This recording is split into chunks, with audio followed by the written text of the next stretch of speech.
Paul, thank you so much for coming on the Leg It podcast. No worries. This is, so I feel like we've done like a podcast for a podcast, because you were on my podcast, Stories in Business, sort of the premium business podcast. and then we came on yours. Yeah. And then now you're here. So I think me and Andy wanted to get you on because obviously, so you own Sedulo, which is a pretty successful accountancy firm. Mm-hmm. But it's your thoughts around sort of building a business, and also some of the things that people don't think about when they see someone who's successful, and has sort of everything.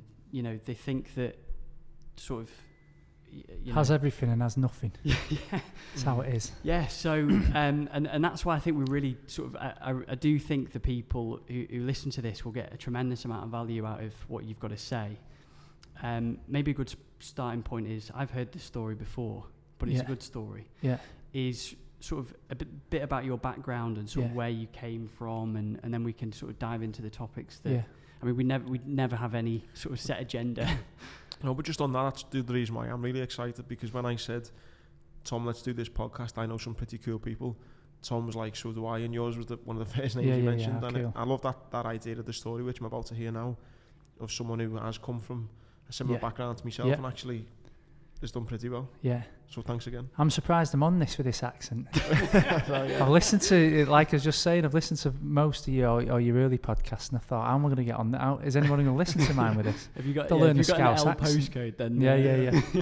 You're in. Should I give you the background then? Yeah. Yeah, so I'm from a place called Reddish, which is in Stockport, and it's a working class place, you know. It's I grew up there. In fact, I've never really moved far away from it, if I'm honest with you. I've spent the first 25 years or even 30 years of my life. I didn't move within 2 miles of where I was born.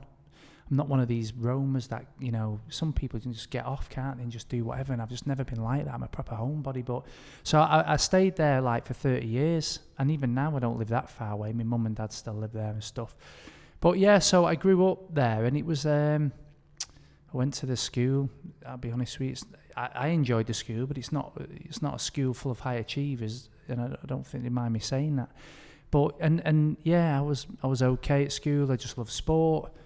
I was expected to get decent GCSEs at the time, and I always remember, like, you get to like 4th year, and it's like, what am I going to do? I think I wanted to be a PE teacher. That's what I mainly wanted to do. But I remember they said to me, "Oh, you're going to get good GCSEs. Why don't you? You need to go and get a job. That's what you need to do, and you'll get a job with the GCSEs you're going to get. So why don't you go for work experience at this car garage in Stockport? If you do well for 2 weeks, they'll give you a job." So when you're 15, you don't know any better, so that's what you do. Did that, and the first morning I thought, what the fuck's going on here? Like, I walked in the place, and it was like, you know, by 10 o'clock in somewhere like that, by 10 o'clock, everybody's looking at the watch going, you know, what time's the bacon butties? And it's like, half an hour, Bob. It's like, right, Jesus, half an hour. And they have 15-minute bacon butty break, and that's it, back to work. And it's like, half an hour later, it's like, what time's lunch, Bob?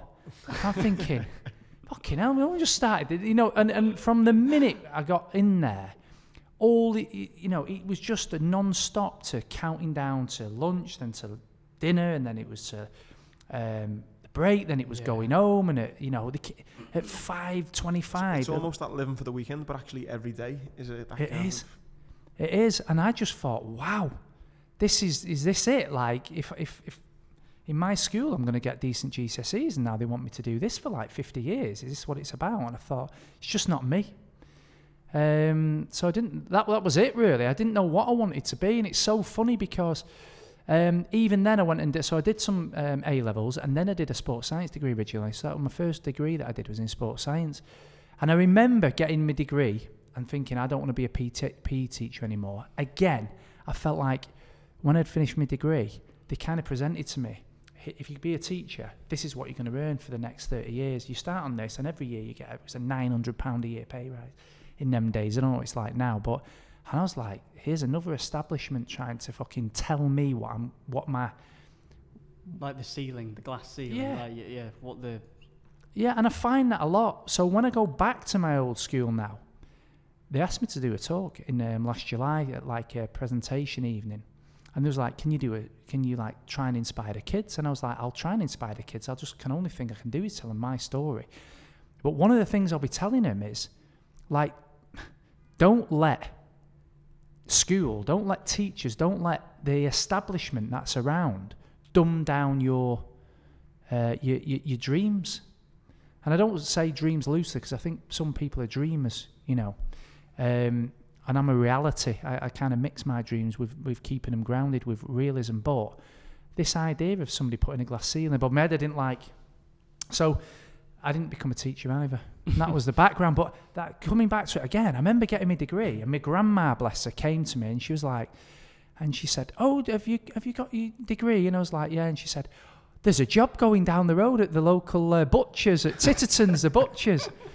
And she genuinely thought, bless her, she genuinely thought like it'd be a real achievement if I got a job in the butchers, in the local, in the local. And your mindset when you were getting this degree, was you thinking above that, or was you just thinking, this will be good for the CV, a degree? Or it's weird, and I obviously I do my own podcast, and I think I speak to people, and they say, nearly everybody I speak to say, I felt like I was different, not better, but different. Something in my belly was telling me that my life wasn't going to revolve. It wasn't going to replicate all the other lives I could see around me. My dad's a lorry driver.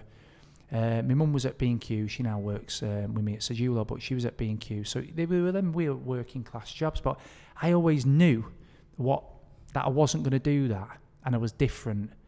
I just didn't know why. That's how it was. Isn't it weird how you just mentioned your grandma then, that how times have changed, where back then, it might have been the era, I don't know, but back then sort of working in that butcher's was sort of, the A star of like, Paul's really made it. He's got a job. Yeah, that was it. That's what it Whereas was. now, if I had kids and you've got a kid, Andy, it's like that. There is more pressure on the. I think maybe it's like if your daughter, Andy, worked in a butcher's, for example, for argument's sake, I think some parents would try and hide it and go, "Oh, it's just temporary. She's just working in the butcher's temporary." Yeah. Whereas like it is, I don't know what it is. It's like not frowned upon, but you see, I think from going back to my old school to try and change people's mindsets, I would have thought the same as you, but in that school, it's an achievement to get a job, and if that's a job, in a car, and there's nothing wrong with being a mechanic. I always say, but I don't care about cars now. It's just not a love of mine. I couldn't care less about cars, so why be a mechanic? Why be a butcher? I really couldn't see you as a mechanic. No, it's not with these hands. No. But yeah, no, it's so I think when you get older, so us three, we've done different stuff. We've opened ourselves around to circles of people that are doing different stuff. I'm not going to say better stuff, because it's not. Because if you love cars, be a fucking mechanic. It's a great job if you love cars. But I think we're probably now privy to circles of people where they've got a higher expectation. Yeah. You go into the general school and I'm not sure where your background from. Tom went to private school. Right, you go to your school and it's always been frowned upon to be a butcher. But if you go to our school, you go back to our school, on a serious note, I think you'll find that the kids in that school haven't got aspirations to be anything great in the main. And so I think sometimes it's just your circles that you've now mixed in that makes you think that the whole of society has now got more opportunity. And it has. But the people in the working class part of society, I'm not sure it's filtered down to them yet. It's so interesting you say that, because I think, and I've never thought of it the way you've just explained it, sometimes now I think to myself, bloody hell, like I wish all this opportunity was there for me when I was younger. But it's probably very similar. Like you say, you're just in different circles now and you see things a bit differently. For the 16-year-olds who are maybe still in those schools and still in those kind of the people around them, they probably still feel like how we felt. I think so. I think maybe, they do. Maybe it hasn't changed that much in the sense it has in one way, but then it's how you view the world and the people you're around. Like I say, I've been lucky enough, travelled a bit and met a few people, and you can see that There's endless opportunity out there. You've just got to get amongst it. And I like that saying. I mean, I sort of feel like a broken record saying it, but that your network is your net worth is so true, because like you will then go, bloody hell, Paul Cheetham's doing really well, and he's and then suddenly you've got that sort of like that level to achieve. Well, it keeps raising you, but keeps raising your bar of what you can do, doesn't it, and what you can achieve. And I'm 40 now. There's no way I would have thought that I could have probably done half the stuff that I've done. But I did know that there was something. There was a fire in my belly that made me different. What do you think that was when you said you were different going through school? You thought, I don't want to be a mechanic, and then go, I don't want to be a teacher. Just thought this isn't going to be me. On my wedding day, I got married last year, and it was such a weird feeling. I've said this to a lot of people. I kind of sat back at my wedding, and because here we act for lots in the sport, in media and celebrity. So half of what we do is corporate, but half of it is quite fun stuff. We've got some great clients off the TV and stuff. And I looked around and I seen all my working class mates with a load of celebrities. And I knew that's what was going to happen when I was like 10 years old. Yeah. I seen my wedding day when I was 10 years old.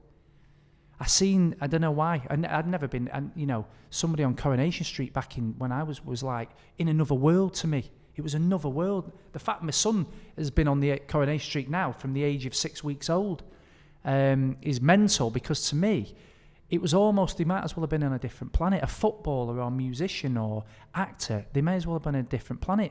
But I knew I was going to be on that planet, and I don't know why. It's such an... That's weird. But you do hear really successful people, I think, say things like, I just knew something. And I think, if you could bottle that feeling, you'd be a rich man in itself, because you do find some people just go, I just knew something was going to... I didn't know how or why or what, but I just knew something. I think what's good now is, like at my school, like inviting me back, just inviting me back. They've heard my story, and they've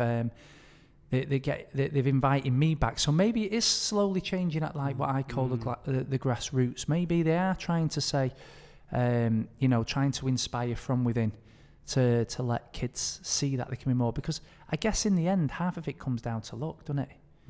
A lot of it, yeah. You know what? When you were saying you around that age after you got your degree, what was the kind of goal? Was it financially? Was it just to be successful? Was it to be in a relationship with someone? Was it family? Was it?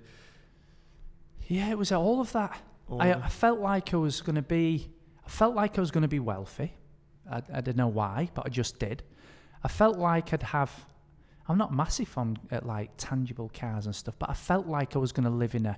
And I've never read the book The Secret, but lots of people who I'm around, they say, have you read The Secret? And I'm like, no, and they're like, you just live that, like whatever the message is in The Secret is like, is me. And I just kind of saw the house, I saw the missus, I saw the wedding day, I could see it all. I remember my dad, and in about 1985, I used to sit with my dad all the time. 6 weeks holidays I'd spend in his wagon going all over the country delivering stuff. And I think Frank Bruno was fighting someone for the heavyweight title, and he was a massive boxing fan, my dad, or he is a massive boxing fan. And he's looking at this newspaper, and he's going, one day, son, I'll get to... and I would have been about 7 or 8 at the time, and he said, one day, son, I'm going to go to Vegas to watch a world title fight. That's my dream. But when he said it as if it was a dream that couldn't be achieved. I knew when I was 7 I was going to do that. So when we got to it, when I sold my first business that I helped grow, first thing I did, I think Hatton was fighting Mayweather, so I took him, and we went to Vegas and watched the world title fight. But again, at 7, 8, I kind of knew. That's amazing. I knew I was going to do that, and I was bamboozled. Why? My dad was a bit like, it was a dream that may never happen to him. Do you know what I mean? It's like a dream he never believed in. Yeah, because he's got his own, because he'd imposed a glass ceiling on himself, or somebody else had, or society had. Yeah. But when you got to that level, did you, and I know we're skipping about here, but when you got to that level, did you get sucked into that nice car, that nice house, that... Not really. No, not really. From all the people that you know, I'm sure you're better answering this than I am, but I feel that you're in the minority there. Yeah. Than not going, Jesus, like I've just sold my business, or let's go mental. It's a mixture. It's a mixture. Some people go mad. I mean, I was very fortunate. I'm quite fortunate because I have some clients that go mad and I end up piggybacking on back of it.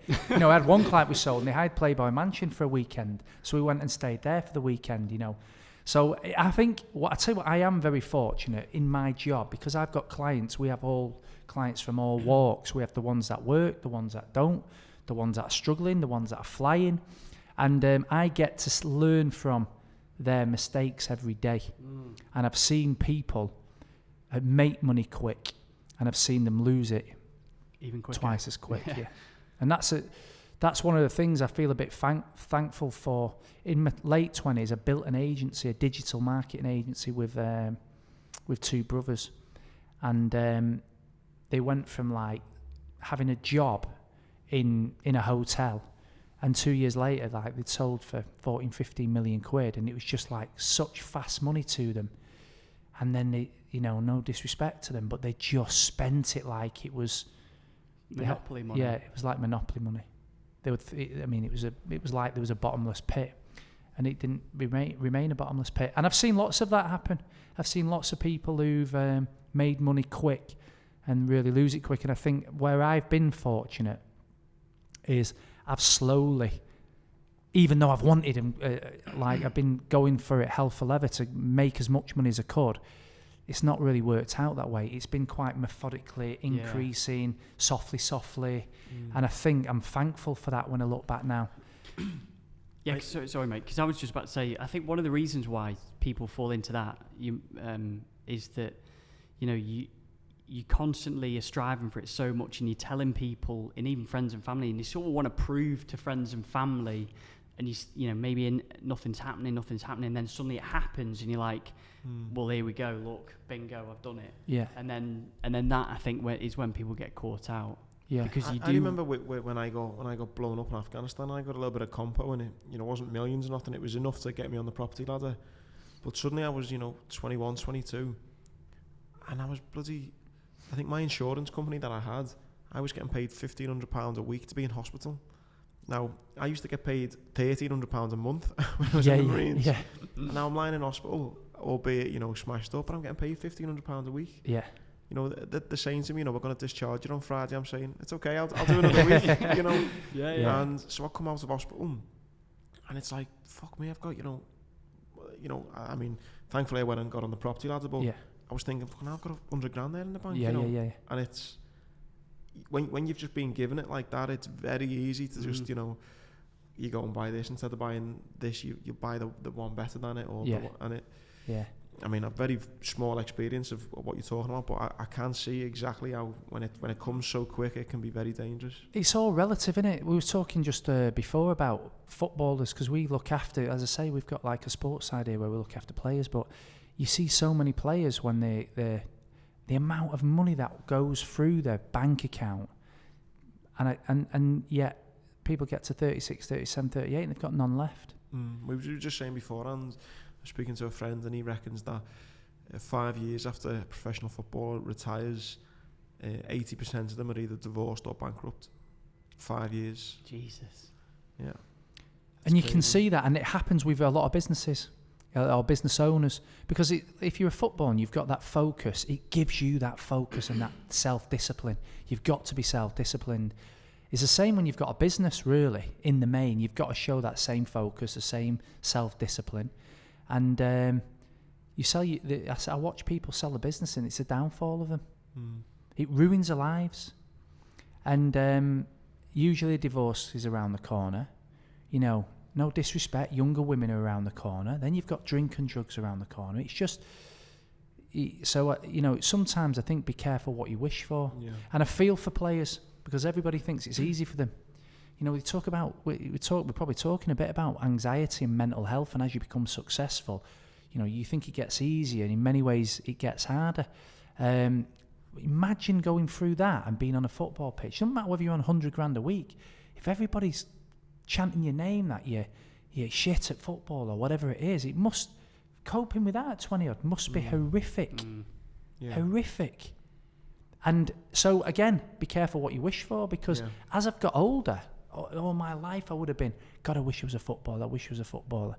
And everything for a reason, because I think I probably would have been one of those footballers if I would have been one that suffers when he with mental depression or illness or poor money management, because I don't think I would have been built to put up with that rejection or that critique all the time.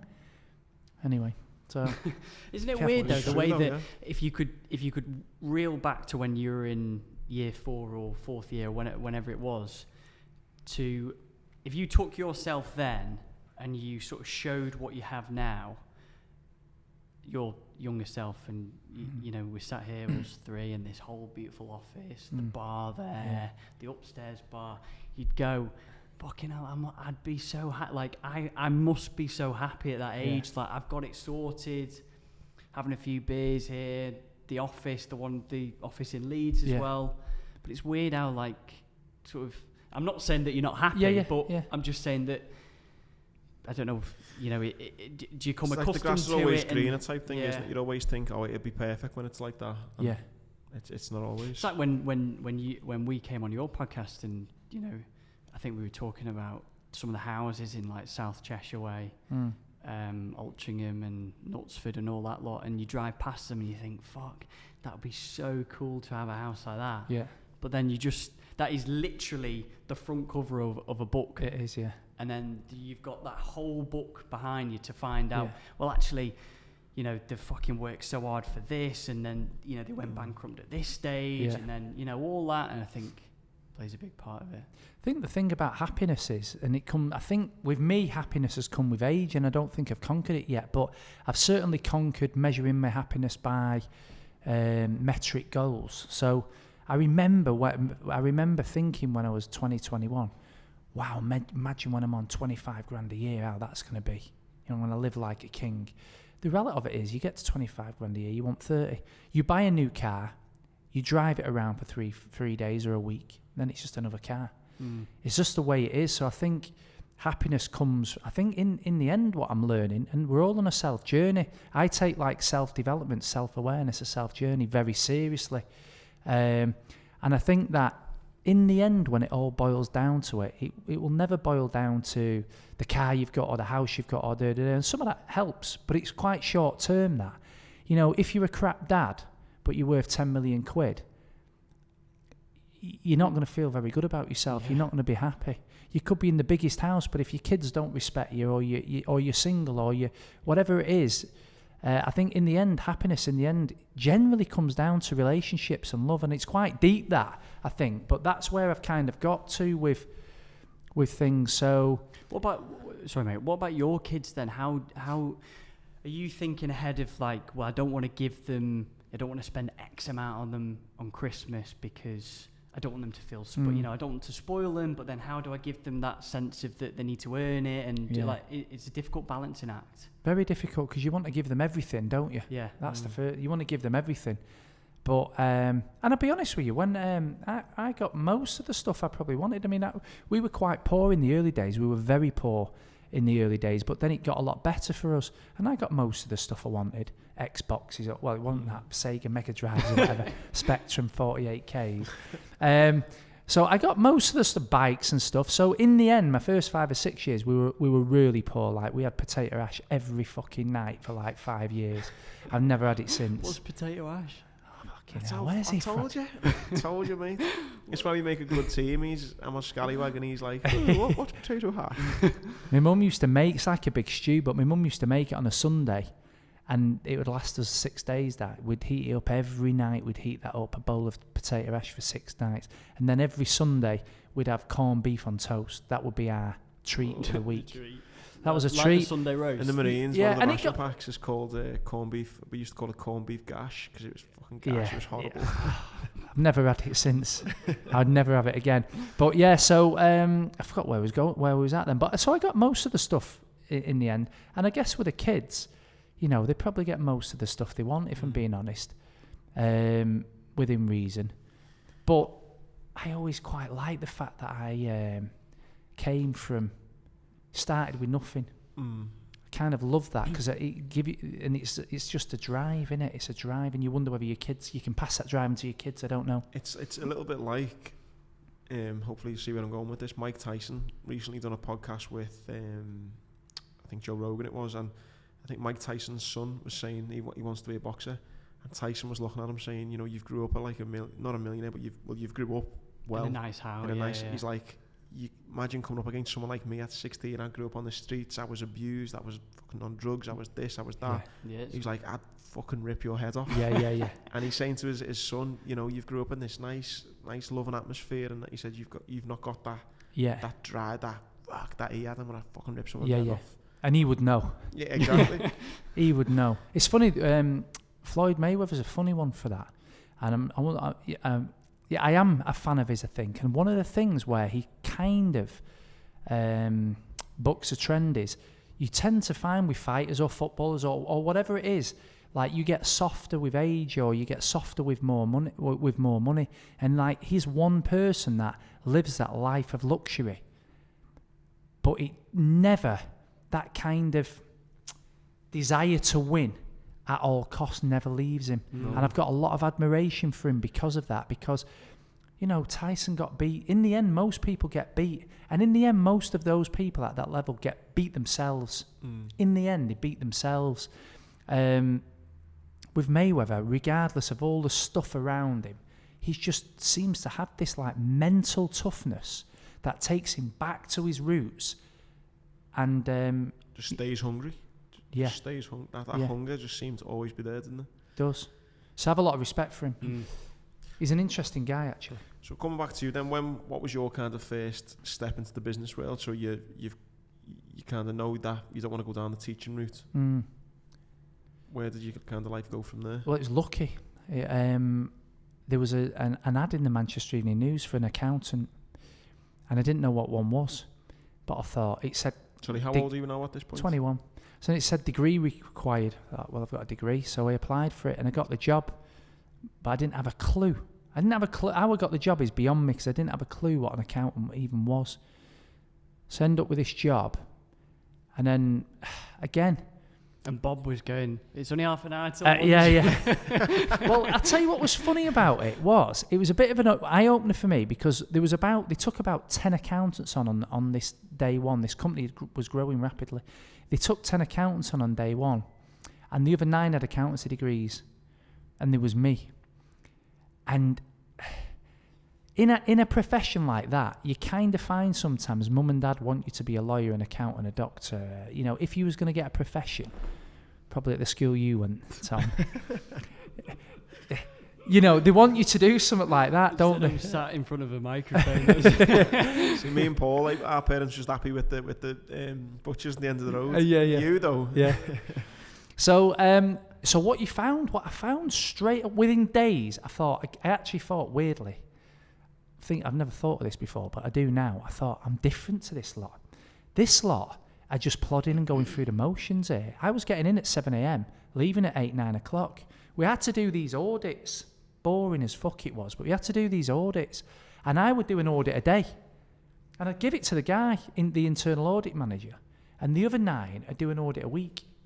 I was thinking, why is it taking him a fucking week to do something like that? I just get in the morning, I get in early, I plan my day, I smash it out, I do all the work, and then I stay behind 3 hours to write it up. And it's off my desk. It's out of my mind. They would come in at 9, and it wasn't quite the clock watching of the mechanics garage, but it was certainly they were there for a job. I don't know what I was there for, but I was on a mission, and so I think I was doing like what they would do in a month between 9 of them. I wouldn't be that far off doing on my own. So I forgot about this. Then they asked me, would you?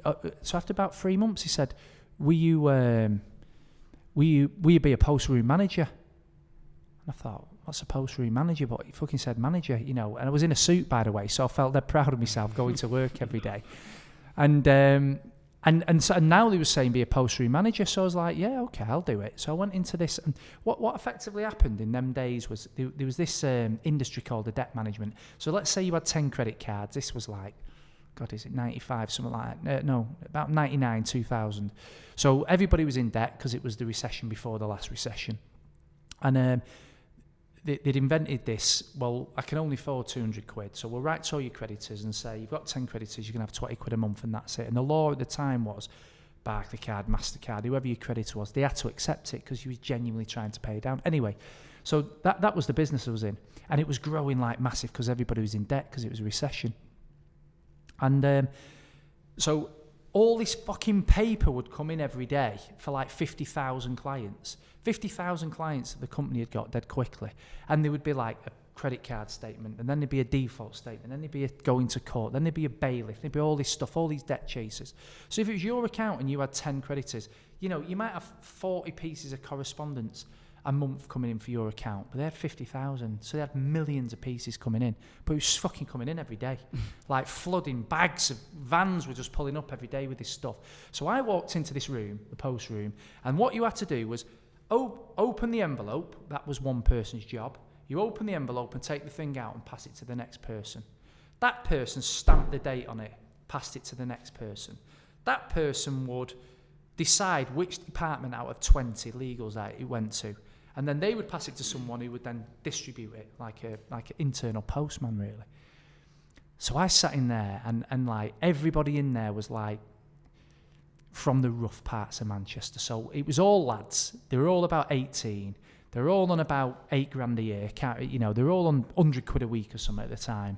They were all like in the cap. So the rest of the business was all walking around in suits. And these guys were walking around with caps on and tracky bottoms and Rockports and collars up on the Burberry polos. And it was all that kind of proper scally. And I thought, so I was in there and I thought, fucking hell. Anyway, I said I'd do it. And it's the best thing I've ever did. So I'll try and make this story quick, really. But it is the best thing I've ever done, despite anything I've done after that's made me far more money. So I sat there for about a week. And every day, let's say 100,000 pieces of mail had come through, we'd get round to about 10,000 of it. The other 90 would just fucking go in a corner.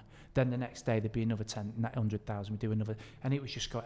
So now there was 8 weeks backlog when I was told to do the job. We're at 8 weeks of backlog.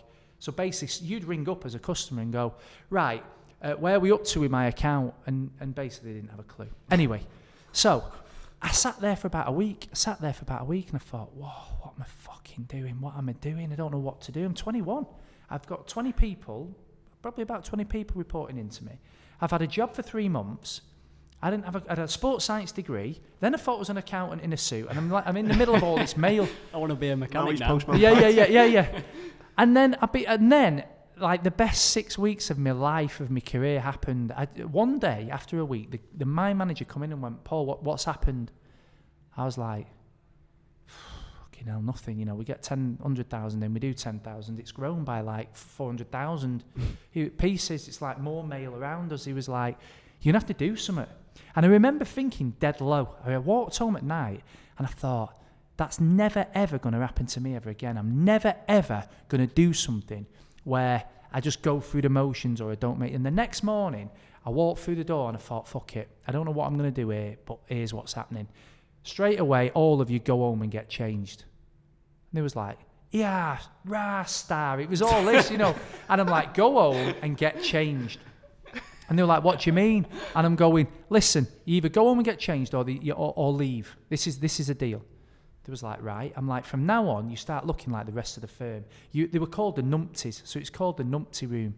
I said, you go home. I said, you're alienating yourself from the other 300 or 400 staff, and I'm not having it. So first thing you do, instill discipline. I was like, if you're late, if you're 5 minutes late, you go home, you're not fucking getting paid for the day. That's it. Yeah, and I put all these rules in. So anyway, they all trudged off and they all came back. And I'm like, right, who knows how to use a computer? And there was like, none of us. I was like, right. I went up to the IT department and said, I need some computers. They were like, oh, there's 2 like crappy bust ones. I'm like, fix them up and bring them down. So I fixed them up, I brought them down. I said, right, we're going to do like this. And from now on, the next thing I'm going to do is every single day you're going to all get 10, 15 minutes training on this computer. You need to be IT literate. It's 2000. Computers are coming. We were quite new then, home computers. But I was like, you're going to get training on this. So I was like, okay. I was like, right, what's the next thing? Right, you're no longer just opening. You're no longer stamping. You're going to open, you're going to stamp it, you're going to sort it, and you're going to hand deliver it. And at the end of every day, you're going to go to every department personally with like a questionnaire to ask whether you got everything right. And whatever you haven't got right, we're going to sit down and do a training session on. They were like, right. So all of a sudden now, they've gone from doing a really boring job, part of the job, to doing the whole job. And what that meant, they was accountable. Because I could measure that you was doing 1 bundle a day and you was doing 2 bundles a day. Whereas before, I couldn't measure what was going on. So now I could measure what was going on. I started to log every day the amount of bundles that came in and who could do them. So then I'd go, right, you could do 3 bundles a day, you're in the Premier League. You can do 2, you're in the Championship. You can do 1, you're in whatever. And whoever does the most bundles in your league in a week, they get 30 quid. Whoever does it in yours gets £20 voucher. Whoever does it in the bottom division, you get a crate of wine or a bottle of beer. But I paid for that out of my own money. I didn't want to go to the owner of the business and say, right, you know, I need some money to pay these bonuses. I'm just going to fucking pay myself. I was on 12 grand a year at the time. So I was like, I'll just pay the bonuses out myself every week. So did they know that? No, I didn't even tell them. That's a lot of initiative that for a 21-year-old. I just thought, I can't, fuck it. I've got, if this fails, I've got to do something and try it. And I just did it. And after about 1 or 2 or 3 days, it started to work. After about a week or 2, we started to get to the point where what came in that day went out that day. Then the 3rd week, we was able to do what came in that day, start to get out the backlog of the previous day. Within about 8 weeks, I think. By the 8th week, we'd fucking cleaned up everything. And at the same time... I feel like going like, whoa! I know, right. But then I started to introduce some fun. I started to bring in, like, we'd put the radio on and we'd have, like, 9 till 10 would be named that year or something. So we started to bring... Once I had discipline, after I'd got the discipline, I brought the fun in. And that's what we do here. It looks like it's fun in Sedulo all the time. We've got tiki bars, reggae bars, but we have that because deep down, there's a discipline that runs throughout the place. And that's what I learned on that job. And then the final thing that I did, there was 2 final things, just to finish the story, was I brought a local college in. And I was like, right, these guys, there was a mixture then of guys and girls, because some did leave, threatened me and left, and I had all that kind of stuff to deal with. But I brought a college in after about 4 weeks when I could see we was clearing the backlog. And they started to put them on this NVQ, business administration. And after about a month of that, the woman came to me and went, I've never seen anything like this. I've never seen anything like this. It's by far the quickest because they did it as a team. Every night they'd stay behind for an hour and do the homework. And these were like, before that, all these kids did was fight and, you know. And then so all of a sudden, they'd started to develop. They were on bonuses. And then all the departments started to recognise this after about 8 weeks. And we no longer was the numpties, completely changed. One guy got offered a job to go into IT, so he did. 2 went into customer service, 1 went into finance, I think another one went into HR, but they started to be dispersed. People really started to like see the value in the people.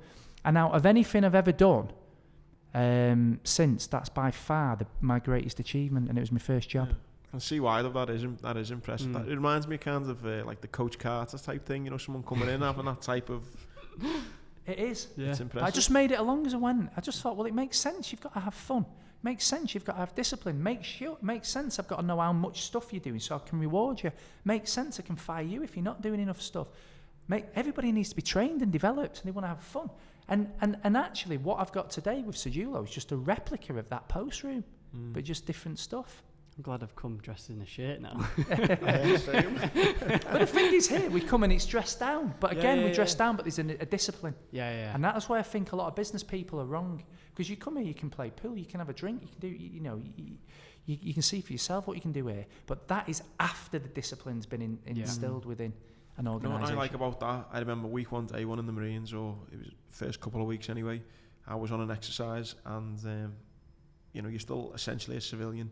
And I've got me CS95, it was called, your uniform, and the buttons were undone. And this corporal come up to me and he was like, Grant, your button's undone. And he basically just said, hey, I buttoned it up, and he said, if you look the part, you'll start to feel the part. If you feel the part, you'll start to act the part. If you act the part, people will assume you're the part. And then it's kind of half the battle, and the first thing you've done, go home, get changed. Because how you're expecting people to, work as you want them to work if they don't feel anything within, I'm not part of nothing. And so yeah, it's... you might have seen that. I think it's a Marine. I think there's a YouTube video about the first thing that you must do in the morning is make your bed. Yeah. We always talk about it. Do you really? Yeah, we were talking about it the other week, weren't we? I can't remember who with, but yeah, make your bed and it's the first task you've done. It gives you that satisfaction in the first bit of discipline done, and it's so right. It's massive. That little thing. I mean, I already used to do that because I've got an older son. I've got an older son. He's 13 now. But when me and his mum split up, like it was for me. For those that don't know, my dad, like my biological dad, left me when I was 2. So I've not really seen him since. So I had that rejection at an age. So for me, it's very important to be like a good dad, a good family man, you know. And when I split up with his mum, and his mum left, it was a bit like, you know, I haven't got my son living with me. That was like devastating to me. But weirdly, every day I got up as a single guy in my 20s. I probably just started this business then. I made sure I made my bed. So when I seen that Marine, when he gave that speech, it really resonated with me. And now on the odd day where I think I won't make my bed, it kind of pushes me to make my bed. Yeah. Weird. No, it's so true. And then you just mentioned then you were in your early 20s when you started Sedulo. So what happened there then? So you thought, were you still in the post room at this time, and you thought, listen, I need to get out of here. I've spent too much on beer and vouchers. No, it was only like I only did that project for 3 months because once it was fixed, they took me back into accounts and gave me some other projects that I did. Anyway, I did 3 or 4 years for them. Then their audit partner, their accountancy firm at the time, approached me and said, why don't you come and work for us? So I think I just qualified as an accountant then. So I went into working from somebody in a business, entrepreneurial, into working in an accountancy practice, and it's chalk and cheese that. So if you're an accountant on a business, you're kind of looking forward every day where the business is going. Let's make a decision, tweak this price, change this, buy this, sell this, whatever it is. When you're an accountant in an accountancy practice, it's a bit like, let's make sure your tax returns are in. Let's make sure so that was like a sickener to me, because I'd gone from being really entrepreneurial, working with an entrepreneur, to like being a legislative guy in accountancy, which I detested. But anyway, did 4 years. Did 4 years of that, and then I thought, I need to couple these two together. I need to create this business where there's a practice that does really hands-on stuff, as if you're like the right arm of the business. And that was it. So I started Sedulo, and that's how it kicked off. So I did it with a business partner at first. That didn't work out. So there was 2 of us. He was a control freak. So he was just a disaster anyway. So 2 or 3 years later, we decided, we didn't speak for the last 2 years. He came to me and said, I'm thinking of leaving. We had about 10 staff by then. They were pulled by me and pulled by him. So it was a pretty toxic case. I don't blame him nowadays looking back. He had a different life than me. He had kids at the time. He had a missus. I was a single lad. All I cared about was the business. He had other things. So I think that's why it didn't work. It was just a different personal. And you were working flat out how old were you now? Breakneck speed, about 27, 28. I was working I didn't have a day off for about 3 years. I was just on a mission to just get something built. And he was getting in my way because I was going so quickly with bringing new clients in. He was like trying to hold me back because he wasn't working as quick as me because he had different life objectives and life goals at the time. So it didn't work. And then he left, or he said, I might leave, I might take a couple of staff with me, I'm going to take all my clients with me. And I was like, oh yeah, well, think about how it might look. And then 2 days later, he was like gone. And he was set up in the Northern Quarter with a different brand, with a couple of the staff and all his clients. So I'm then sat in where we were on Deansgate with the lease in my name, the bank overdraft. I think the bank overdraft was guaranteed by me. Might have been both of us. But anyway, and we owed a shitload of money. So we owed a shitload of money, hundreds of thousands, about 300 grand, I think. And I didn't know this because he controlled everything at the time. So we owed 300 grand, 150 grand each. As accountants, you can't go bust, so you've got to put that right. Can you not? No. So if you're an accountant and you go bust, you lose your license. So it's not like another business where you can go bust and then just go again. If I go bust, then it's game over. Right. So that was extra pressure. So it's like, well, we can't bust it. We've got to pay everything off. So I'm minus 150, but I've got 10 grand equity in my house, I think at the time. So I'm minus 140. But the business, he'd stripped out obviously some of the clients. So at the time, I think he had about 20 grand a month of income and about 30 grand of costs. So I'm minus 10. And then I thought, fuck it, let's go again, let's do this. So that's what we did. Each month, minus 10. Yeah. So it resonates back to the post days in the post room. Yeah, Post was going we was up against it at that point because I hadn't known. Already, like, and I'm already excited how the conversation's going. You have this image of, he's flying, he's smashing it. You don't, no one sees any of this, do they? No, it was pretty grim times, but it got worse. So what we started to do was, and I'll be honest with you, even at that time, there was no option. I just had to make it work. And sometimes when I'm sat with clients, what they'll do is go, here's plan A and here's plan B. And I think, hold on a minute, you might as well fucking look at plan B then, because you're already thinking plan A ain't going to work. With me, I had a plan A and nothing else. And I had to somehow get through it. So we did. Anyway, so that was Sedulo as it existed today. So that was 10 years. We're 10 years old in May. First client came in. Very luckily, he said, what would you do in my business? Came up with some ideas. Most of them worked.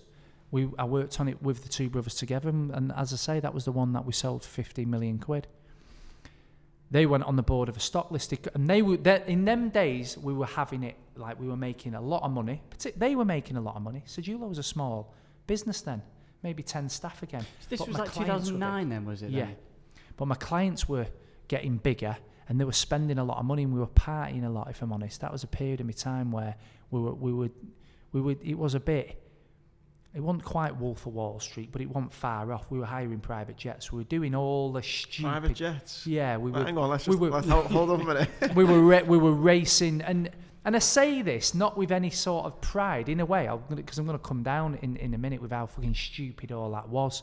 But at 29, with a bit of new money, I invested in. I bought a condominium in the Mondrian Hotel in Miami. I bought a place in Marbella, invested in everything that moved, a fashion label, a bar, put money into a football club. That's what I think though I'd do though. At 28, that's what I think I'd do, even if I went back again. You know, it's just mistakes that you have to make, I think. And they all were mistakes though? They were all mistakes, but they're not something that I would change because I learned from every single one of them. Imagine if you, right, we're 28 now, in this day and age, with Instagram, with Twitter, with a house in Miami, on the private jet. I can see myself, I've just bought this place in Marbella. That'd be me. And I'd be that knobhead on Instagram who people think, who the fuck's this guy? I'm absolutely buzzing that he wasn't around in them days.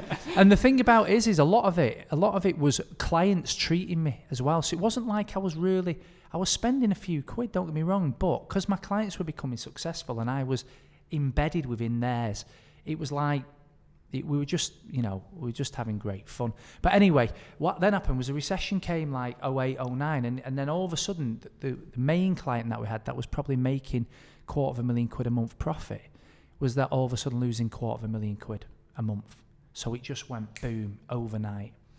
And then all my investments failed. So every investment went. So then I'd lost all my money again. It's like, fucking hell. Anyway, so... What was that come down like when you say, as fun as all those things were? Was there a point in... again, I'm just trying to think, not extreme as that, but I remember when my life was kind of all really cool and then it kind of, my life went downhill. Was there a point when you would think, fuck, this is going wrong quickly? I think because it started to go so wrong. I'm one of those people where if things are going a bit wrong, I'm a bit like Victor Meldrew, I'm constantly moaning and chipping away. My missus says, you're never happy. I am. But when the chips are really down, I don't dwell on it. And at this point now, the chips are really down because my main client is losing a fortune and then they can't pay us. So they can't pay us and our bills are stacking up. Sedulo bills, and we can't pay our taxes. If we can't pay our taxes in the accountancy firm and we go bust, I lose everything again. So I'm back in that scenario. I've just got myself out of that scenario and I'm back in the scenario. And so we had a client in Sweden who was our biggest client. They were on the stock market. And so they then said, will you come on the board of the company? we owe you like 150 grand or something that you owed me. And I remember we was due to pay our CT bill of about 120 and corporation tax bill. And it was like, if you don't pay me that bill, I can't pay my tax, and then we're in trouble. So I said yeah, because then I'd be in control of the company that owed me the money. So I went on the board of a listed company at like the age of 29 or something, 30 in Stockholm. So I was working then Sunday to Thursday night in Stockholm, flying home Friday morning on the 5 a.m. flight. Then I'd work Friday, Saturday, Sunday on Sedulo, fly back out Sunday night and do 4 days a week on the listed company.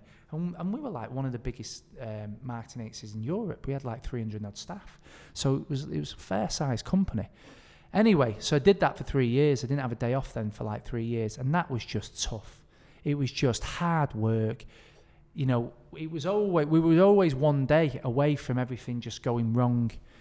But we managed to fight it through, and the market cap, which is the value of a business on the stock market, was 8 million when we went in, and it was about 60 to 70 million when I exited after 3 of what I would probably describe as the worst years of my life, because it was just nothing but the phone would go and I would sweat that it was HMRC, a bailiff. And we was in 11 countries, so this was a bailiff in fucking Rome or Milan or Dublin or Paris. So this was Stockholm. It was like bombarded with all this stuff and just trying to find a way out of it.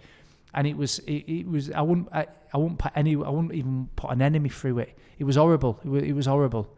And I would never want to go back to doing it again. And sometimes I think, how did you get through? We'd have 5 people a day just screaming down the phone, or, you know, there was death threats of people. It was mental. I've got that image on the Wolf of Wall Street when it's like, you know, when it's going to shit and everyone's on the phone and they're like, fuck. Yeah. I've kind of got that image. And we were just hustling away, and it was a bad 3 years. That it was bad. Anyway, we got the upturn. And can I just stop a sec? Because I remember you telling me one, I think it was here actually, that just jumping back to, you had the house in Miami, Marbella, that you said you woke up, I think, you got your own clothes on from your own brand that you owned. Yeah. But I think you can tell me. Yeah, that's the thing. That was purely ego. Yeah, and I can't put it down to anything then. It was ego. And I had this idea that I would wake up in the morning, put my own clothes on. I had invested in a clothing brand. I'd wear my own clothes. I'd go for a pint in my own bar, and I'd invested in some bars. I'd put into a football club, so I'd go into the director's box of the football club. I'd then get on a flight, and I'd go to Marbella. And I once did that on a Saturday, and I thought, I've made it. You know, this is 20 years. Cool, to be fair. Yeah, but it was completely fucking egotistical, and it was just the wrong thing to do. And but when you're young and you think everything's going great, you think it's going to continue like that. The reality of it is, what I've really learned is nothing continues like that. And life is about ups and downs. And actually, one of the things I always say to people, clients or people I'm chatting to, if they are down, is when people are successful in the end, what they mainly do is talk about the downs. Because they're more proud of overcoming the down times than they are of riding a wave when it's an up. When we spoke to Harry Finley, he's a professional gambler. He's won over 25 million in gambling, and in his book, all he speaks about is the downs, because he didn't want to build up too much what he'd spent the money on. It was more like, this is how hard it can be, and this is the losses I've had, and this is the tough times, and it's exactly what you've said. Yeah. So that was it. So then we turned that around, and then that was it. Then I came back to here, and I've just focused. We'd closed every investment I'd done. We just shut them down. I always think in times of trouble, one of the other things that I think people are really bad at is focus. What they start to do is go, well, if that don't work, I'll have a little bit of a dabble at that. And they try and think it's almost a bit like throwing off at the wall and see what sticks. And I always think in times of trouble, reel everything back in and go back to basics. Focus on what you're good at. So that's what I did, and I focused on Sedulo, and that's grown. And now we're like 3 cities, 100 staff. We've got another acquisition going through next month, so we'll be about 130 staff next month. Yeah, we grow businesses. We've got a great client base. It's fun. That's what we do. You know what I think that struck home to me there on a personal level is you said about ego. ego can get you killed, really, can't it? Yeah. Because I know when I've had some bad times over the years, and I look back, and if I'm being completely honest with myself, it's because of my ego. And that's not me thinking I'm better than anyone. But when I looked at my life, I kind of thought, you know, the only 2 jobs I've had, I've worked as a Royal Marine Commando, which was pretty cool. And then I've worked as a motivational speaker, getting flown around the world, getting standing ovations, fucking thinking everyone telling me how amazing I am. Yeah. And sometimes, you know, when you talk about laying the foundations of a new venture or doing something new or putting the hard graft in, I've kind of been like, yeah, but you know, and it's your ego thinking I'm too good to do this, or it's not that you're better than anyone, but it's that kind of, fucking hell, I was a Royal Marine Commando, I've been to Iraq, I've been to Afghan, I get fucking Nike flying me to bloody ear to do a talk, and it's so wrong, but it's so easy to kind of fall into it, and you do need a slap sometimes and saying, you know, wake up, it's, you know. We had the same conversation with Paul Weiss, didn't we? How like you guys were sort of the poster children of the Invictus Games, and it's hard. Well, it's not as extravagant as you kind of own Barnwell football team, but just a young Marine who happens to have been blown up, and because Prince Harry gets involved with this Invictus Games, suddenly you're on the front of the paper, you're on the news, your celebrities are coming, and now your friends, and you kind of get caught up in this bullshit that's it's not real. It's and you come away from. I feel embarrassed. All the things I learned in the Marines about, you know, we call it in the Marines the commando values and the ethos, you know, courage, determination, professional standards, fortitude, commando humour, humility, all the things that made you a success, you just fucking lose them. It's true. But that's when you've got to go back to your basics again, go back to your core. I think the best outcome of your ego is you look foolish. That's your best outcome. The worst is it just brings you down. Yeah. But what about like some of the, and obviously no names here, but like some of the celebrities that maybe you work with, like how do you see them evolve? Like is it always this case of like a really sharp sort of line up and then a massive down? Like how it's a mixture, isn't it? Yeah. It's a mixture. What I love about working with sports people, media celebs is my business earns its money off corporates. So if I meet a celebrity, I can say what I fucking want. And that puts me in a strong position. Because most people who work in sport, for example, live off sport. So if you've got a Premier League player walking in and you know, that's money to you, you need that money for your living, you've kind of got to say the right thing. You've got to sell yourself in the right way. I don't have to do that. So I can just be brutally honest. And some people like that, and some people don't, by the way. Some people, coming back to that ego thing, some people have that many people around them telling them how great they are. They just want another person to tell them how great they are. And if that's the case, I'm not the man for that person, because I really pride ourselves off all the sports and celebrities and whatever that we act for. It's kind of just no nonsense. It is what it is. We barely, you know, they have to pay a fee, don't get me wrong, but if we never had a media sports person, so this business would be where it still is today. And that allows me that kind of luxury to be able to say it as it is. You know, you on a personal note, because it's something I'd be interested in trying to kind of gain wisdom from. Sometimes in the past, and we've come from similar backgrounds, I haven't heard your story. What I've been guilty of in the past is sometimes when you achieve something, kind of sat on my laurels. You're the opposite in a sense, where you've just been like, right, boom, boom, boom, boom. I've kind of went. I think in the end I've jumped back on it, but definitely I've sat on my laurels for too long.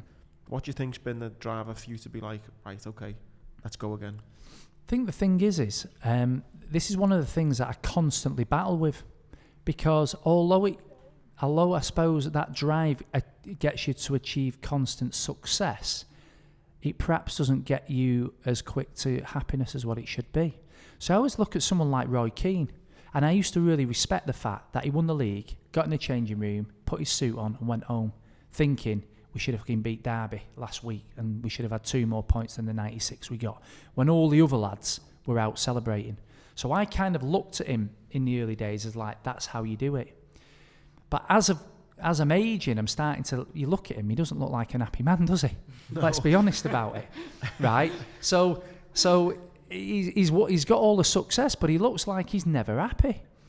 When I've done my podcasts, it's the people who kind of have that break who live in the moment that tend to have a more, well, just a better level of spirituality or happiness. I interviewed Diane Modal, the ex-GB athlete, and she talked about when she got her MBE, she can remember the smell of the air, she can remember when she won a medal, she can remember faces in the crowd, I can't remember anything I'm not saying I've done anything on the level that she's done, but whatever my successes are deemed as, you never take it in and live and breathe them, and I think that's a shame more than it is a positive. And I'm learning to go the other way.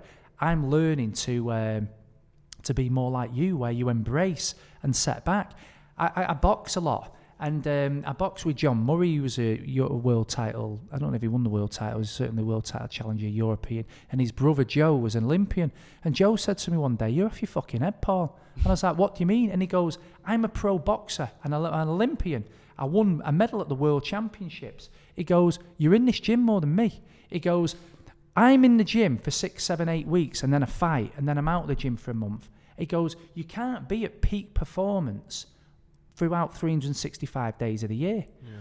And I thought it was a good comment that he made, because what tends to happen is, instead of going up, peak, rest, up, peak, rest, which is what a world-class athlete was doing, I was trying to compete with him, but I would do it 360 days, or I would be in there 5 or 6 days a week, when he would be in there 5 or 6 days a week, have a break and have a rest. So I try to do that. I'm trying to live more like you than I am me.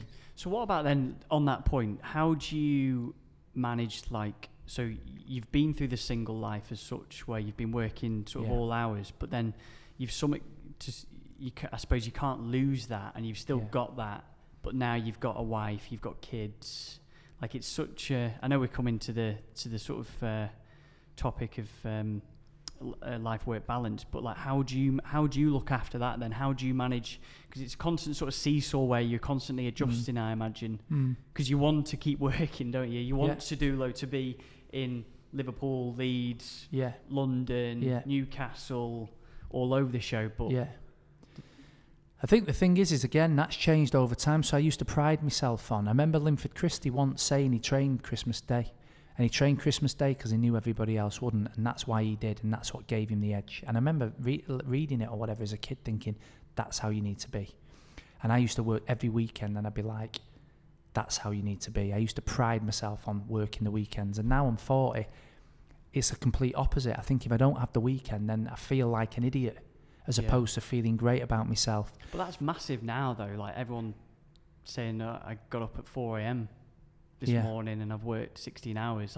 There is a showy office side to saying that you've...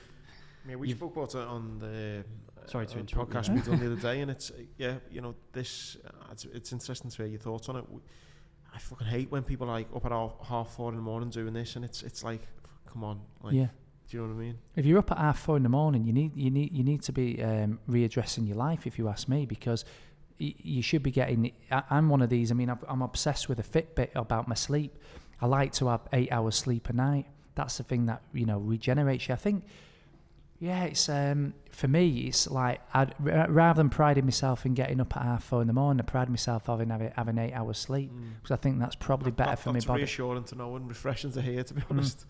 I think it's more important for my body to do that than it is be up at 4:30 in the morning with a cup of coffee, isn't it? Working. Yeah. So I try to make sure I get that by meditating or, cutting out caffeine. I don't drink caffeine after about 10 o'clock, 11 o'clock. So do you not? No. Completely knock it out, Yeah, I don't 10 in the morning, yeah? Yeah, I have maybe two, maximum 3 coffees, but I have them all by 10, and then that's it. So there's no caffeine kicking about. I try and have 7-8 hours. But on a work-life balance thing, I mean, I think the thing I've learned about that is to not over-analyse it, because I used to beat myself up all the time about whether I was a good enough husband, boyfriend, dad, son. All these things go through your mind when you're working so many hours. Now what I just do is I try and concentrate certain times on certain things. So if it's my kids at the weekend, I try and concentrate and do stuff with my kids. I probably don't see them that many times through the evening, I bet in the main I probably don't see them, if I'm honest. I'm not home in time to see them before bed. Probably never in a week. Really? Yeah, I don't see them for bed. Try and see them 7 till 7:30 in the morning. I try and do that half an hour, and then I don't see them. But then I try and spend my weekends with them. I make sure we go on plenty of holidays, and I try and do stuff with them because again, when you give someone your time, are you really giving them your time? You know, I'm not just sat letting them watch telly all day on a Saturday and I'm off in the other room. So I try and give them my time when I've got the time, but other than that, I'm still working till 10 o'clock at night most nights, if I'm honest. I kind of found that with my daughter. I unfortunately split up with Alba's mum, and as you've been through it yourself, it's heartbreaking. After you're thinking, I'm not going to see her every day, and it's heartbreaking. But what I've found now is what you've said, it's similar with work. It's time that you spend with people, and I try and get all my kind of admin stuff done, and then when it's just me and her, you're just giving 100% of your time to this person. So whether it's the weekend, whether it's the evening, whether it's a holiday, when you're spending time with that person, that's so much more important than kind of, because I've done it myself where you kind of in the room but you're not in the room. You're on your phone. And it's you just sat on the couch watching TV and you're not really there, are you? So that's something I try and do, which is similar to what you're saying. I try and get all my stuff done, so then when it's when it's your time with your daughter, your kids, your wife, it's that time. It's but again, I try and justify a lot of things with sporting analogies. But if you're David Beckham and you go to the World Cup, you don't see your kids for 8 weeks, you're not a bad dad. If you're working on the oil rig, and you're going out to whatever the rig is for 2 months, you're not a bad dad. If you're Tony Bellew and you don't see your kids because you've got a world title fight, he's not a bad dad. So again, if you're in the army and you sit, however long you're there and you come back, you're not a bad parent. And I think sometimes, again, you can overanalyze this work-life balance. I'm a good dad. I go into modes where I go, this is a world title fight. I've got a load of stuff that's happening the next 8 weeks, and I'll say to my missus, you ain't going to see me for the next 8 weeks. It's how it is. And I kind of justify. Is she all right with that, Yeah, she is pretty much. I think she likes me out of the house, but she is all right with it. I mean, she's as all right with it as anyone else is. We have our moments, but in the main, she kind of understands. It's a good way of looking at it when you say about the soldier. There was a video on Twitter yesterday about. I never thought about it like that. There was a kid who'd been blindfolded. Did you see that? I've seen it. Yeah. Brilliant. It was quality. Amazing. Video. And those homecoming videos are amazing. Yeah, they are good. There's no love lost on that video, is there? Because of time. Yeah. And it's something that, when you're older and stuff, and when your kids look and they say, oh, my parents have provided, they were working hard, it's like, wow. Yeah. That's what matters. It is actually, yeah. Well, you strike me, mate, as I feel like I've gained so much wisdom listening to you, but you strike me as a guy who's very well-rounded, very got everything, all the shit in one sock. You said about you being on this self-help journey. Do you find when it comes to, we spoke about it, I know in the past and off the mic, kind of things like, anxiety, depression, and but that kind of feeling of having it all together, do you feel like you've got it all together, or is that something that way it is? I feel like it's work in progress. I think it's a battle. I think I've had bad anxiety in my 20s. I lived with it all in my 30s. I think a lot of people just don't take self-awareness seriously, and I do. And more latterly, I've took it more serious, and it's helping. So I'm definitely not somebody who's got it together. Definitely not. You do come across as someone, though, mate, who like not like in a way that, wow, you are super happy, super successful, and you might be all those things, but just as a mate chatting to you, you seem to kind of know enough about most things to be, he's quite well rounded. I've tried to learn, I've tried to educate myself. It's like I had a panic attack once, and if you have a panic attack, if you've ever had one, it's the fucking worst feeling in the world. Like you just feel like you're dying, and it's a terrible, terrible thing to happen to you. But actually, if you read up about a panic attack, you realise that a panic attack is your body saving you. It's not the other way around. When you're in it, you think, I'm going to have a heart attack, I'm passing out, am I going to wake up? It's a real panic. But actually what the body's doing is going, I've probably give you a headache for 3 weeks now. You've ignored the headache. I've given you palpitations. You've ignored them. You've changed nothing about your lifestyle. You're still burning the candle at both ends. You're still not drinking 2 litres of water. You're still getting up at 4:30 in the morning. You're still having 8 coffees a day, I'm fucking taking control. And so a panic attack it was interesting when I read about it and started to watch videos and listen to it, is actually something where the body's saying, enough's enough now, I'm going to take control of the situation. I've given you enough hints. You've done fuck all about it. I'm sorting this for you. Ever since I learnt that, I've never had a panic attack. Because when I maybe have got, heart beating fast or a beating chest or I felt I'm feeling a bit dizzy here, I start to not get myself to, oh no, I hope I'm not going to have a panic attack. I hope I'm not. Before you know it, you're in the middle of a panic attack. Whereas now I think, well, do you know what? First of all, I listen to the signals, I listen to the signs, and I live a lifestyle. But second of all, I don't panic myself and force myself into a panic attack. I've learnt about it. But so I think you've just got to educate yourself. I think that's becoming more and more mainstream now, isn't it? This kind of the meditation and the self-help and that, which is great to see. And obviously you said about the boxing, keeping yourself fit, healthy body, healthy mind, I think is so important as well. It's massive. It's a tough one with mental health because I have had anxiety and I'll speak about it all day long. I don't have any problem with talking about having panic attacks and anxiety in the past and living with anxiety for years. I've lost my train of thought now. Where was I going? Funny enough, while you think actually, go on. Just on that panic attack, I think I've said before, like I remember the first ever attack, like I used to get them a fair bit, but not really, sort of occasionally sometimes, but I know exactly what you mean. And funny enough, on my old podcast, I had a guy on who talks about anxiety and the reasons behind it and everything. And the first ever time I ever had a panic attack was in Kuala Lumpur. I was waiting for a friend, completely nothing on my mind at all, and I could feel like real tension in the left hand side. And I thought, fucking hell, this was the time I was smoking as well, so I thought, fuck, I'm actually having a full blown heart attack. Like literally started sweating like that. I thought I needed to went completely white. I thought, but it's and sometimes you do feel them coming back. You do feel that little thing there, and you think, I used to just think, please don't. I used to just think, please don't. Do you know what I mean? But my MD as well had, my dad actually gets them really bad as well. My MD was just in a meeting one time and he thought, fuck, like this is the end. Yeah. This is it.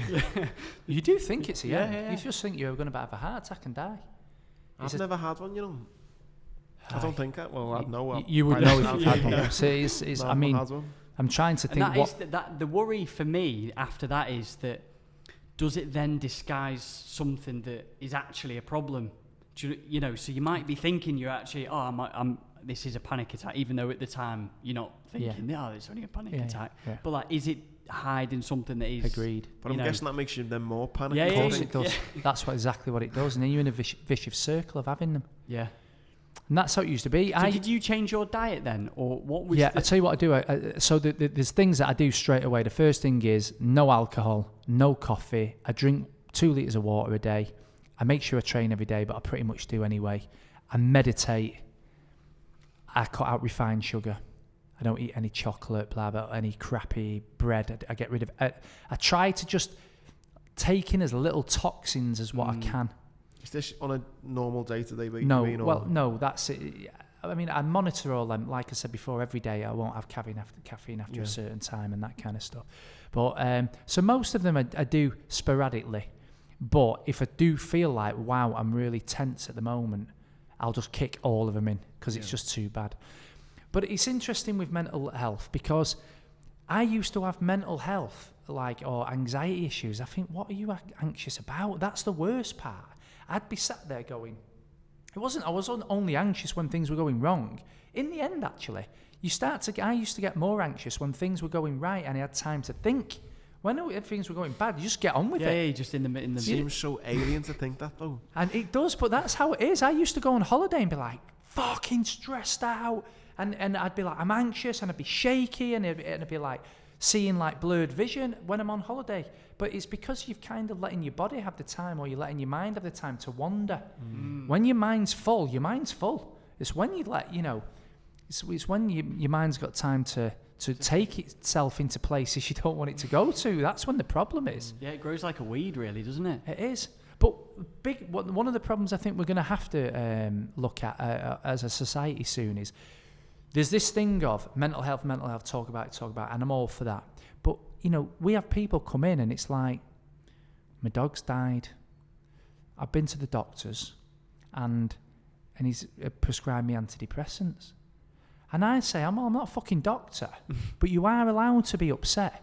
If your wife runs off with another bloke or your dog dies or your dad dies or whatever it is, there are events in your life that can be upsetting or have an emotional response without it always coming back to, well, I'm depressed and anxious.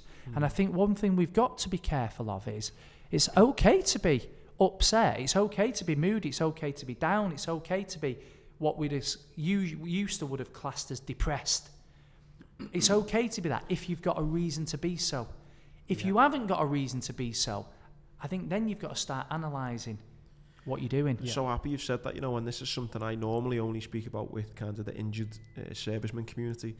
And a big problem, I think, from a military point of view at the moment is this whole mental health, which is good, but potentially the bad thing is PTSD, post-traumatic stress disorder. There's a lot of people getting diagnosed with PTSD, and there are a lot of people who are suffering with PTSD, don't get me wrong, but I've seen, and I know a psychologist who said the same thing, it's getting misdiagnosed with, like you say, having a bad time. You can go to Afghanistan, get blown up, you can see all the kind of awful things you see at war, come home, and like you say, your missus runs off with the man next door and become depressed. That is not PTSD. Not necessarily anyway. That is just, there could be some PTSD issues there, but, you're pissed off and you're angry and you're fed up and you're going on a bender because your fucking missus just gone. You know what I mean? And I noticed it myself when I went through my kind of depression, if you like. I was gambling too much, split up with my missus and stuff. My dad actually said to me, have you ever thought you might have that PTSD? I was like, no, I'm just fucking pissed off with life. Do you know what I mean? My missus doing me head and I'm fucking... And it's like what you're saying there, there's two different things, depression and just going through a bad time or a sad time. And that's what I think, you're totally right. As a society, you can't just put all the eggs in one basket. It's depression, it's PTSD. You've got to look at it a bit more and analyse yourself, like you say. Am I keeping fit? Am I drinking water? Am I do all these things? Paul, we had a chat, Paul Weiss again, sorry to mention his name again, but we had him on, and didn't he say that someone had PTSD from not going to Afghan? Yes, there's some bloke who he was basically in the recovery centre that all the injured Marines go to, and he had PTSD, and he said, oh, why have you got PTSD? And he says, I just feel really guilty that I wasn't there to help the guys in Afghan. So he's saying he's got PTSD from not going to Afghanistan, and it's like, it's how long's a bit of string. You can go on about it, and it's... I do get that there's an issue with depression and PTSD, and I'm 100% on board with being open and speaking about it and having these types of conversations. It's so important. But without blowing smoke up your arse, I think people should be more self-evaluating in the sense of thinking, okay, what's my diet like? Am I drinking too much? Do I have an addictive behaviour?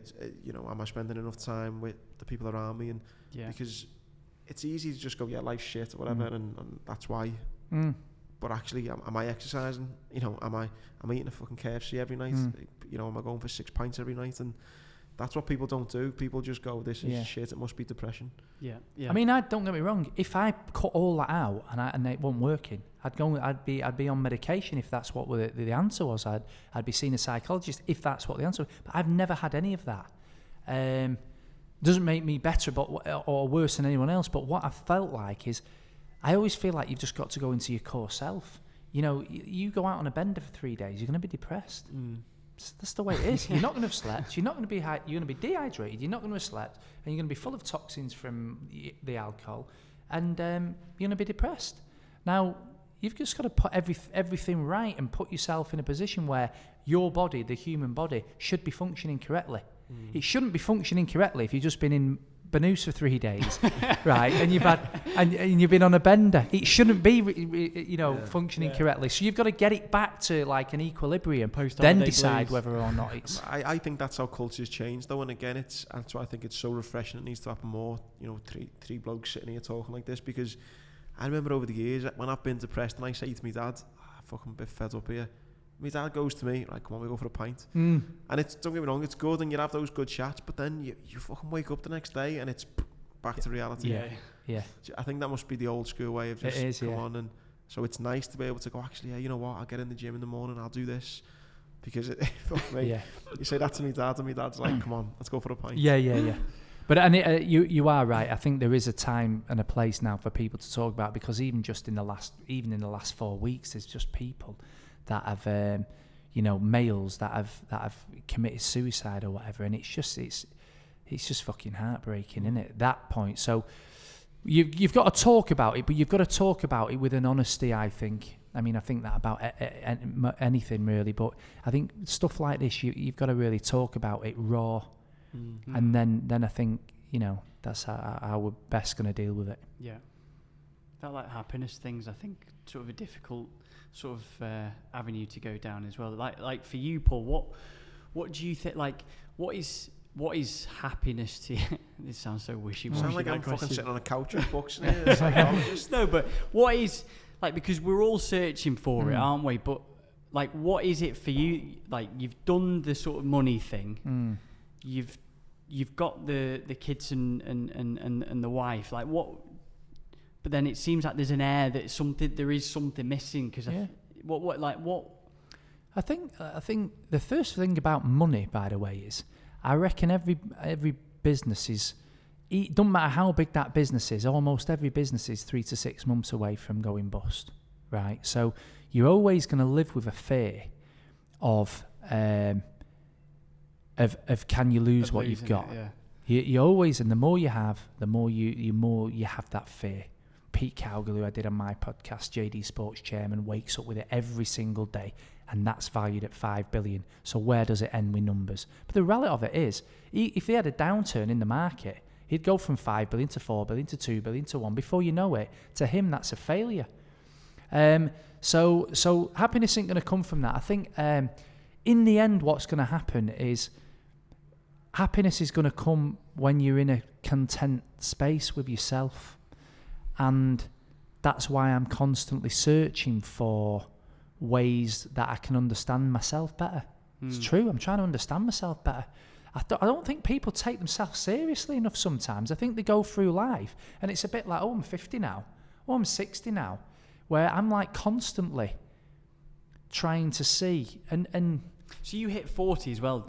Was that a point where you thought, shit, I haven't got everything together as well as I thought I would? Or did you get to that 40 point? Well, I think I've always worried about not having it together. I think I've always worried about, hitting a goal and not being happy. Hitting a goal or defining my success, but it's not really success to me then when I get there. So that always was like, you're a right miserable bastard. You're never going to be happy. And nobody wants to leave this earth. Well, I don't want to leave this earth feeling that I was never happy. But you can overanalyze it. And if you're not careful, trying to be happy makes you unhappy. Trying to, it's like the panic attack thing. So I think being content is just, what I'd love to do? I think I'm going to do it at some point. I would love to go away and just sit with some like Buddhist monks for like a week and just see how they're truly happy. Right, they haven't got anything, but they're truly happy. They do 2 weeks silence, complete 2 weeks silence. They do those getaways, don't they, where you go completely 2 weeks, no newspapers, no reading, 20 minutes just in a room for 2 weeks, complete silence. It'd be good to get one of them on a podcast. But it would, because I'd love to go and sit with like a Shaolin monk or something and just understand how they've got happiness just by walking around the garden. So it's much more deeper in it than having a decent house. I think you're on the right path though, trying to understand yourself. I think that is definitely the right path. Yeah. You've just got to educate yourself. You've got to understand stuff. You've got to accept yourself. That's one of the main things, I think. You've got to accept yourself. And a lot of the things you've asked me here, I've kind of said, I don't take that as serious anymore, or I don't overanalyze that as much anymore, or I've educated myself on that. Just trying to self-improve, really, and where that lends itself to, who knows, But it is inspiring, though, mate, hearing you speak like that, because, again, even me, it's inspiring in a different way, in a sense, because I'm normally inspired by people who've done like adventure challenges, and it's like, wow, you've done this, you've done that. But listen to you just speak so honestly about, look, I failed doing this went well, I've had anxiety, I cope with this and in this way. I think that's just as inspiring to see someone successful, doing well, and being completely honest to someone who, like me, who's come from a similar background. is given those words of advice and wisdom to say, look, you know, this is what it's like. I think that's hugely inspiring. I think it's real life, innit? It's real life. Like you said before, I've written a book, and that's what the whole book's about. It's about real life. I think we talked either off mic before or on mic about social media, and now it's everybody's best version of themselves. And I put on social media, I'll put up, if we have a record month, I'll put up, hey, great, we've just signed this client, or we've had a record month. If we have a shit month, I'm like, we've had a shit month this month. And everyone's like, are you all right? I get like messages. In fact, I put something up the other day, like, and something hadn't gone right, so I was pissed off.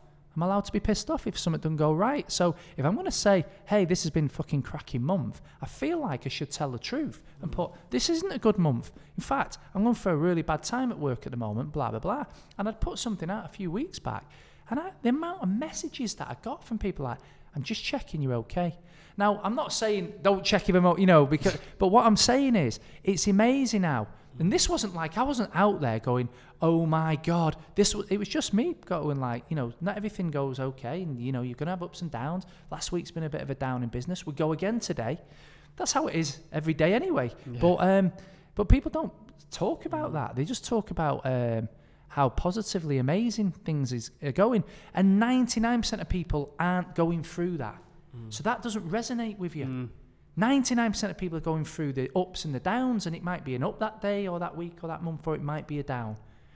And I think the more people we share our stories of that, of authenticity, of actual real talk, the more it's going to help people. I think we said before I started, it links in perfectly with that. I had this kind of, guilt's probably the wrong word, it's somewhere in between guilt, anxiety and living a false life, but I didn't ever tell anyone for a long time that I lost the ability to have children. And I'd done these presentations, and it was all about the leg and about running and learning to climb mountains again, and never ever mentioned that, oh, by the way, the worst injury I suffered was I can't have kids, because it was like this deep, dark, buried secret. And I thought, like you said, you know, just going to be open and honest and tell people about the dark times as well. So I opened up a lot in the book and spoke about not being able to have kids. So much so that it's gone full circle. I end the presentation now talking about this impossible time I went through, and actually 10 years on, I've now got a little girl, things are going well. And just by doing like what you're saying there, sharing those bad times actually makes you feel like it's a release. You know, I'm not put on this front anymore, and so it's hard to do. You know, it's not nice saying, oh, I've had a shit month or this has happened to me, but actually, you know, I do feel I sleep a little bit easier that night knowing that I'm not having to, it's not lie, but it's just not tell the truth. Yeah. Do you know what I mean? We talked again about the Harry's Heroes the other day now, what Paul Merson was going through. But the top and bottom of it was this. You know, in scenes he's crying and breaking down, but in the end, he lost 7 kilos and he was the best player on the pitch. You know, that having that ability to open up, I think heals. You open up, and it allows a healing process to occur rather than something being. Here's one for you. I watched and this is how I've really changed, and this has helped me a lot. When I watched a documentary on Mike Tyson years ago, and Customato is his coach and his like adopted father. He was very much of, and he's got loads of different like motivational sayings, but what he used to say to Tyson was, Mike, you need to understand that your mind is not your friend, it's your enemy. You need to put it in its place and fight it. Well, that's what he said. And for about 15 years, I think, what a great saying that is. Your mind's not your friend. You've got to put it in a box. You've got to learn it's your enemy, and you have to fight it. And I spent 15 years fighting it. And it's fucking tiring. If you speak to a Buddhist monk, they'll say exactly the opposite. They will say whatever you think it's temporary. It's going to pass like a cloud through one ear, in the cloud, in the middle of your brain, and no thought that you've ever had has been permanent.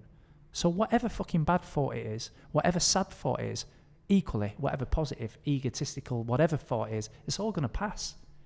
So they don't fight it, and they're at peace.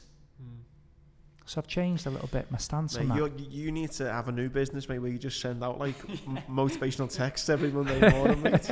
I'll be fucking subscribing right now. Do you know what I love as well? I'm gaining all this knowledge about life. But it sounds like I've got my shit in order, but I haven't. Yeah. No, I'm just saying. That's what's good about it, though. You've got that honesty of just, but you know, it's mate. But just that one thing, one thing, if you actually get that into your head, it makes a huge difference to your mindset. Yeah. And ultimately, all we're living in is being able to control your mindset as an adult. Do you know what I love as well? The way with you, Paul, you can just put a topic out there, and then you go completely at it, full pelt. Yeah. You'll go Toys R Us, and then you'll go IKEA. Yeah, mate, Tom's got top brownie points here because I'm like, right, Tom, I've got this fucking guy, he's cool, he's just done this. And Tom was like, mate, this guy Paul, he's fucking good to speak to. You know, he's like, when you speak to him, mate, you'll learn a few things, and mate, you're not disappointed, mate. I've enjoyed doing it, to be honest. It's been good. It's therapeutic, isn't it? It is, yeah. It is therapeutic. And the nice thing, I think it's a Tupac quote, I think, which is not known for his maybe his words of wisdom, but he said something along the lines of, I think someone asked him how he wanted to be remembered or something. He said, I don't think I'll change the world, but he said, I guarantee I'll plant a seed that maybe, you know, someone I might send a message to someone or something, and they might change the world. And I kind of love that saying, and it's almost like what you're talking about. It's by opening up and sharing stories as humans and people, you know, that potentially could inspire someone. It could help them out of a dark time. It could set them up on this road to success. You don't know, but just by being open, honest, and raw, that's the good place to start. Yeah. Mate, we need to just mention your book as well. Yeah. I think just on this, I think when we market this podcast, it should be fuck all the self-help books. Just listen to this on repeat. Yeah, because we do get a lot of emails about people, like, you know, sometimes, and mate, you get it all the time with some I'm just going to start pushing them onto Paul. No, but like, you know, people are going through real bad times and things like that, and maybe, you know. But again, sorry, go on. No, go. No, but go. It's people seeing, like we've just said then, this life on social media, and people message me saying, Andy, you're so inspirational, what you've been through and what you do now. You know, how can I get through this? And it's like everything, essentially, we've just spoken to. So I think this podcast, as well as the book which we speak about now, will help people. Yeah. So it's cool. Everyone goes through shit, don't they? You know, and like, you know, like you know, when you go past those nice houses. So I know we always keep mentioning going back to money and things like that, but I think that is the ruling factor over everything at the moment. Yeah. You know, you do think, you know, he or her has got it sorted when it's just, you know, it isn't the case. Was that the reason to write the book, to help people and give the knowledge which we've spoken about? Yeah, it's been, I think, like this, even talking like this, I find it like therapeutic, and writing a book was also the same. So can we send you an invoice then? Yeah. There's an element of that, and there was an element of, I do get fed up of seeing kind of people telling you how to lead. I'm not telling anyone how to lead a successful life. I can only tell my story, and it might resonate with somebody and it might change them. But I think that what have I lost my train of thought again now? Switch that off. The book. So why I write the book? Yeah. So I think that I got sick of listening to people saying, this is lead your successful life, do this, do that, do the other. And I'm not even sure they've got the credentials to say. You know, who's got the credentials to tell you or me or anybody else that this is how to live a successful life? So I thought that there was a lot of bullshit on social media, and I still think there is. So that was one of the reasons.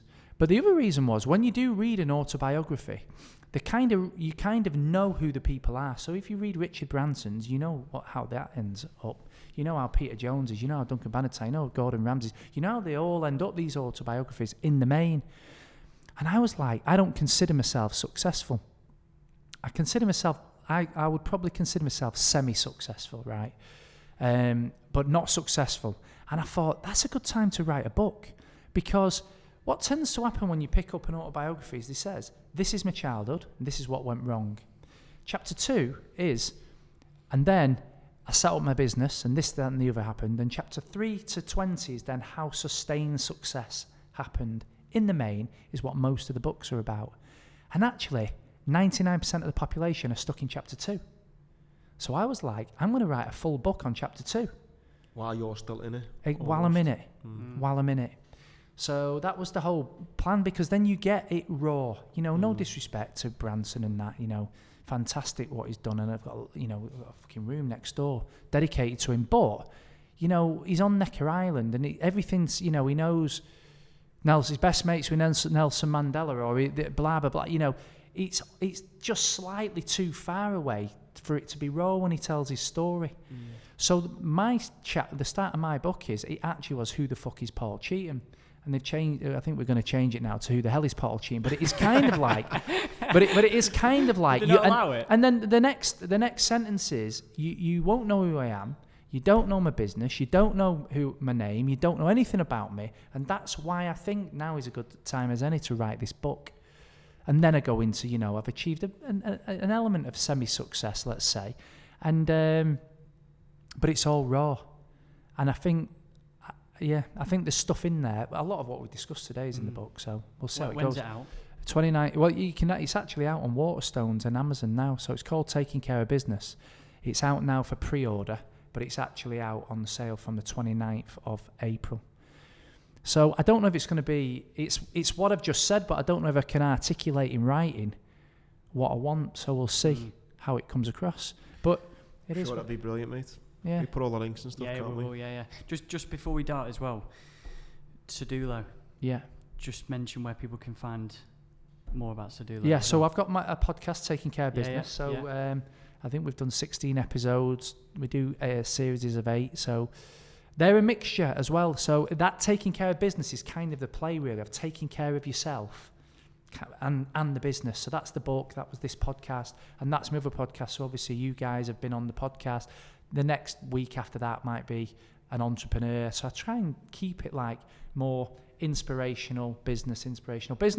And yeah, so and Sedulo, we're in London, Leeds, Manchester, 100 odd staff.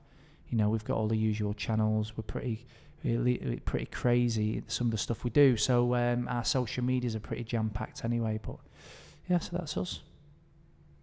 Mate, you're a star. Mate, you might have clips from the guests I've got, mate. It's been cool chatting. I've really enjoyed it. It's been good, it's mate. Been cool. Thanks for asking me on. An hour and 42. Was it? Yeah. Wow. Paul, you're a star. Thanks very much. Cheers. Yeah. Thanks a lot, lads.